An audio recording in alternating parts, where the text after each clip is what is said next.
अब भगवान राम को किसकी औकात है जो भगवान राम को घर देगा? भगवान सबको घर देता है। देश बहुत नीचे जा लिया। देखो ना गरीबी रेखा में देश पहले कहाँ था, अब कहाँ है? 2014 से पहले देखो कहाँ था।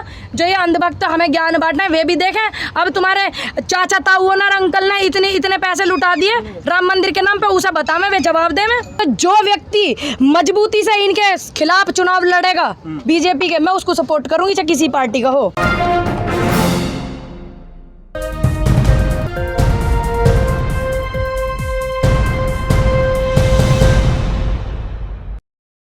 तरीके से ये यूपी में मुद्दा चल रहा है, अयोध्या वाला, राम मंदिर वाला। हाँ जी, हाँ जी, घोटाला बहुत अच्छा सवाल किया आपने। तो उसमें एक 10 मिनट के अंदर 2 करोड़ की संपत्ति 18.5 करोड़ पे पहुंच गई। इस पे किस तरीके से आप बोलना चाहेंगे? देखो जैसे ये क्या कर रहे हैं, ये राम मंदिर भगवान राम चिल्ला चिल्ला के वोटिंग ले रहे थे, नहीं ले रहे थे। अब ये देश देख रहा, दुनिया देख रही। और मैं तो अनुरोध करती हूँ प्रधानमंत्री जी से, नरेंद्र मोदी जी की सरकार है, और देखो इसमें कितने लोगों का इन्वॉल्व है इस मैटर में। देखिए ज़्यादातर कितने लोग हैं, यही लोग हैं ना जो सत्ता में लोग बैठे हुए हैं। तो मैं तो इन सभी नेताओं से अनुरोध करती हूँ कि 230 रुपये का सरसों का तेल हो गया है, और वो 15-20 रुपये की होगी नमक की थैली, पहले आया करी 5 रुपये की। तो ऐसा इन्होंने कौन सा मंत्र पढ़ा जो 10 मिनट के अंदर 2 करोड़ से 18 करोड़ में वो इनकी तब्दील हो गई प्रॉपर्टी, जो राम मंदिर के नाम पर ज़मीन थी। तो मैं ये कह रही हूँ कि देश की जो जनता है बेचारी इतनी परेशान है, महंगाई इतनी उछाल मार रही है, तो ये जो मंत्र है जो 2 रुपये का कोई चीज़ है या 2000 की कोई चीज़ वो 18 पहुँचा हुआ है, तो इसे बैठ के नेशनल टीवी पे, नेशनल मीडिया पे देश की जनता को भी देवे। भाई जनता का भला होएगा तभी तो उस देश के राजा का नाम होएगा। अब ऐसे थोड़ी कि अपनी अपनी कर ली इन्होंने, पहले से ही बता रहे हम तो जितने ये पैसे आए हैं राम मंदिर के नाम से दुनिया को मूर्ख बना रहे हैं। अब भगवान राम को किसकी औकात है जो भगवान राम को घर देगा? भगवान सबको घर देता है, भगवान सबका भला करते हैं। हम तो ऐसा सुन रहे हैं शुरू से ही, लेकिन अभी इन्होंने आके 6-7 साल से ऐसा सुआ लगा दिया, बिल्कुल हद कर दी। दूसरी बात इसे बता मैं कि 10 मिनट में ऐसा क्या काम हुआ जो एकदम से वो उछाल इतनी तेज मारा, उन्होंने जंप इतनी तेज करी, आज तक नहीं। देखो पूरा रिकॉर्ड उठा के देखो, आप इतिहास उठाओ, कोई ऐसा रिकॉर्ड नहीं होगा जो 10 मिनट में 2 करोड़ की प्रॉपर्टी 18 की होगी। तो अनुरोध है प्रधानमंत्री मोदी जी से कि इस मूल मंत्र को उनके सरकार के लोग जितने लोग इसमें इन्वॉल्व हैं उस मंत्र को देश की जनता को देवे ताकि वे भी अमीर हो जाए। भैया देना चाहिए, नहीं देना चाहिए? भाई तुम कहते हो जनता का साथ सबका विकास, तो करवाओ अब इन सबका भी विकास, या उन्हीं का विकास करवा दिया जिनकी प्रॉपर्टी तुमने बढ़वा दी, और जो प्लॉट जिनके नाम का एग्रीमेंट करवा दिया 10 मिनट में 18 करोड़ का, करवाओ अब जनता का भी विकास हुआ। ऐसा 2 घंटे में 2000 में 18,000 हो जा तब्दील। इतनी महंगाई आज से पहले इतिहास गवाह है पूरा, आज से पहले भारत देश के अंदर शेयर मार्केट में कभी इतनी प्रोग्रेस नहीं देखी होगी आपने। तब जरा देवें जवाब और ये मंत्र देवें जनता को। भाई और ट्रस्ट ये कह रहा है कि जो भी जितने भी आरोप लगे हैं वो राम मंदिर को निर्माण की रोक के लिए ये ऐसे अफवाह फैलाई जा रही है। एक बात बताओ, कौन चाहता है राम मंदिर ना बने? सब चाहते हैं। जब कोर्ट का फैसला हो गया, कोर्ट इनके हाथ, सरकार इनके हाथ है, फिर कौन रोक देगा? भाई जनता इनके साथ राम मंदिर के मैटर में। भाई जनता तो कहती है बनाओ राम मंदिर, कौन रोक रहा? सब चीज़ इनकी, सरकार इनकी, पावर इनकी, सत्ता इनकी, पैसा इनके पास, प्रॉपर्टी इनके पास। ये लोगों को भ्रमित करने के मारा ये इन्होंने जवाब दिया आपको खामोखा का कि ये राम मंदिर को रोक के वो करना चाह रहे हैं, बनाना नहीं चाहते। अरे हम तो कह रहे हैं तुम कल बनाओ, कल लगाओ पैसा, कल बनाओ मंदिर में सहयोग। जितने लोगों ने करा, जितने लगा के तुम बिल्ले सरकार के, अरे तुम चंदा मांगते फिर रहे हो, सारे पैसे को लगाओ मंदिर में। तुम अपना आप क्यों चाटन लग रहे हो? उसे बनाओ, किसने रोका भाई? तो ये सिर्फ भ्रमित करने के लिए कह रहे हैं ऐसा। नहीं तो एक बात बताओ, इतनी बड़ी बात चल रही है पूरे देश में, कोई ऐसा तो है नहीं मैं नहीं बोल दिया, बहुत बड़ी मीडिया में भी चल रही है, जो निष्पक्ष पत्रकार हैं वो भी बोल रहे हैं, निष्पक्ष लोग हैं वो भी बोल रहे हैं 2 करोड़ से 18 करोड़ कैसे हो गया। ठीक, तो ये इस बात को बैठ के बतावे ना कि कैसे हुआ, और इतनी फिक्र इन्हें हो रही है। तो कितने साल हो गए सरकार आए? 7 साल के करीब हो गए भाई। शुरू में ही कही थी इन्होंने राम मंदिर बनेंगे, अब तक क्यों नहीं बनाया ये बताओ? और जो लोगों का चंदा का पैसा था, जो चीज़ 2 करोड़ की थी वो इन्होंने 18 करोड़ वहाँ लगा दिए, और अपने आपस में कर लिए होंगे इन्होंने। तो ये ऐसे काम कर रहे भाई। लगातार इस तरीके से मतलब एक राम का नाम लेके इतना बड़ा जो घोटाला। लेकिन जनता बिल्कुल भी देश की मूर्ख नहीं है। देश जाग रहा है, जनता जाग रही है। सबसे बड़ी बात, युवा जाग रहा, युवा को समझ में आ रहा। ये मोबाइल फ़ोन करने के लिए ना होते हैं, ये सब चीज़ देखने के लिए भी हो क्या हो रहा। सबसे पहले तो हम तो भैया क्या कहते हैं, बहुत पहले हमने एक बात बता दी कि जिस टाइम इन्होंने PM फंड केयर जो था वो बंद करा था, जिसके आंकड़े लोग नहीं देख सकते थे, कितना लोगों ने दान दिया, कितना देश की सरकार को सहयोग करा, कितना देश के हित में लगा, कितना वो हुआ, इसको बंद करा था। हमें जब भी समझ जाना चाहिए था। हमारे बुजुर्ग तो समझ गए थे, हम लोग नहीं समझ पाए। ठीक है, ये मूर्खताई हम जैसे नहीं करी है, हमने करी है मूर्खताई। लेकिन अब देश जाग रहा, जनता जाग रही है, सबको पता क्या हो रहा। राम मंदिर के नाम पे शुरू से ही ये इस वो को फैलाना चाह रहे और इन्होंने देश को लूटा, देश की जनता को लूटा। सबसे ज़्यादा किसानों की संख्या देश में है, देश के किसानों को लूटा। किस तरीके से लूटा, किस तरीके से बदहाली करी है। लोगों से मेरी अपील है, देश के किसानों से भी, आप किसी को बढ़ावा न देवें, चाहे वो मैं ही क्यों ना हो, किसी को भी आप बढ़ावा न देवें। बस आप इकट्ठे रहें, अपनी आवाज़ को बुलंद रखें। ये नहीं अगर मैं आपको गलत रास्ते पे ले जाऊं तो आप मेरा सहयोग करें, नहीं। आपको रास्ता वो देखना है, 1000 बार सोचना है, 1000 बार कि इस रास्ते पर जा रहे हैं, आगे क्या क्या सही है, क्या क्या गलत है, उस चीज़ को आप ध्यान में रखें। किसी के बहकावे में ना आगे। बहुत आली है, देश बहुत नीचे जा लिया। देखो ना गरीबी रेखा में देश पहले कहाँ था, अब कहाँ है। 2014 से पहले देखो कहाँ था। जो ये अंधभक्त हमें ज्ञान बांटना है वे भी देखें। अब तुम्हारे चाचा ताऊ ना अंकल ने इतने इतने पैसे लुटा दिए राम मंदिर के नाम पे, उसे बतावे, वे जवाब दे में। जिस तरीके से ये आरोपों का लगाए हैं, जिस तरीके से आप नेता संजय सिंह हैं और सपा के पूर्व मंत्री भी हैं, उन्होंने इस तरीके से आरोप लगाए थे। उसके बाद संजय सिंह आपके घर पे हमला भी हुआ है। उन्होंने साफ तौर पे बताया कि मेरी जान को खतरा है। इसको आप किस नज़र से देख रहे हैं?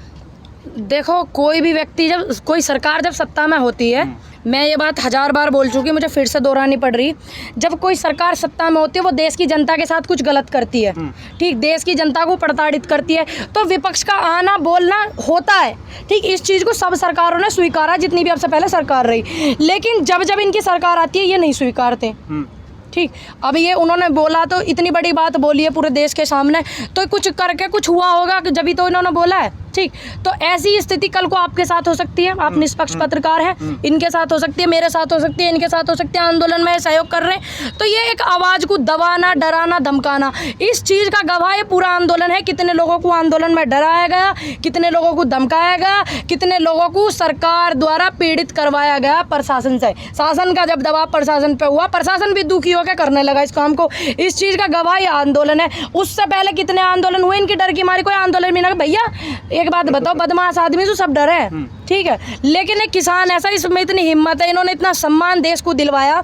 यूँ आंदोलन किसानों का जब चला तो हर व्यक्ति अपनी आवाज़ उठाने लगा, नहीं तो कौन उठा रहा भैया आवाज़, ये बताओ, है डरैया आदमी। जिस तरीके से लगातार 7वें महीने के करीब होने वाले किसान आंदोलन चल रहा है, लेकिन सरकार की तरफ से यानी कृषि मंत्री की तरफ से साफ तौर पे कहा है कि ये कृषि जो बिल हैं वो वापस तो नहीं होंगे, संशोधन हो सकता है। हाँ, जरूर तगड़ा पेच फंस रहा भाई इसमें। जब तो 7 महीना हो गया, जब तो कह रहे वापस नहीं हो सकते, संशोधन हो सकता है। एक चीज के रट्टे लगाना, सरकार जनता है, हम सरकार हैं भाई।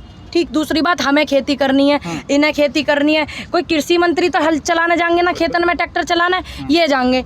चाचा जाओगे ना, आप ही तो जाओगे हल जोतना खेती करने के लिए। चाचा को चोट कैसे लगी सिर में? अच्छा, ये जो है ये जाएंगे खेती करने, तो हम ही तो कहेंगे इस बात को कि हमें यूँ चीज़ ना चाहिए। हम ही तो चिल्ला चिल्ला के कहेंगे, वो कौन है कहने वाले कि बिल वापस नहीं होंगे, संशोधन होगा।